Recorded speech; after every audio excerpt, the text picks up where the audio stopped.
মধ্যবিত্তদের দ্বিগুণ ধাক্কা দিলেন মুকেশ আম্বানি। এখন 84 দিনের প্ল্যান বন্ধ করে দেওয়া হলো। রিলায়েন্স জিও তাদের জনপ্রিয় 799 টাকার প্রিপেড প্ল্যানটি সরিয়ে নিয়েছে। এই প্ল্যানে গ্রাহকরা প্রতিদিন 1.5 জিবি ডেটা, আনলিমিটেড কলিং এবং 100টি এসএমএস পেতেন, যার বৈধতা ছিল 84 দিন। এই সিদ্ধান্তের ফলে গ্রাহকদের এখন 84 দিনের জন্য 1.5 জিবি ডেটা পেতে হলে 889 টাকার প্ল্যানটি কিনতে হবে, যা জিও 7 প্রো সাবস্ক্রিপশন সহ আসে। এটি আগের তুলনায় এটি আগের প্ল্যানের তুলনায় আরও ব্যয়বহুল। জিজ্ঞাসা জাগছে কেন এই জিও পদক্ষেপ নিল। টেলিকম শিল্পে এটি একটি নতুন কৌশল, যার উদ্দেশ্য হলো অ্যাভারেজ রেভিনিউ পার ইউজার বা ARPU বাড়ানো। এতে কোম্পানি বিনিয়োগকারীদের কাছে আরও আকর্ষণীয় হয়ে ওঠে এবং ভবিষ্যতে শেয়ার বাজারে আসার ক্ষেত্রে ভালো মূল্য পেতে পারে। জানা গেছে 2026 সালে জিওর IPO আসার সম্ভাবনা রয়েছে। জিও শুধু এই প্ল্যানই নয়, 249 টাকার প্ল্যানটিও সরিয়ে নিয়েছে, যেখানে প্রতিদিন 1 জিবি ডেটা পাওয়া যেত।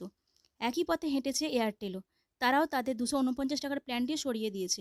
এই ধরনের পদক্ষেপের ফলে গ্রাহকদের এখন একই সুবিধা পেতে আরও বেশি খরচ করতে হচ্ছে। নতুন প্ল্যানগুলো কি কি?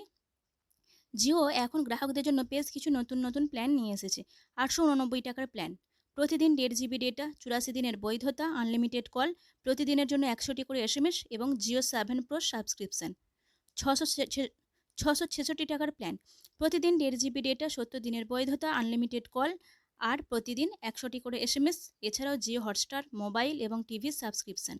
এছাড়াও একটি গুরুত্বপূর্ণ পরিবর্তন হলো এখন থেকে 5G সুবিধা শুধুমাত্র 2 জিবি প্রতিদিনের ডেটা প্ল্যানের সাথেই পাওয়া যাবে।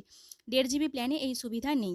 এসব পরিবর্তনের ফলে মাঝারি ও ছোট আকারের ব্যবহারকারীদের ডেটা ও কলিংয়ের জন্য এখন বেশি খরচ করতে হবে।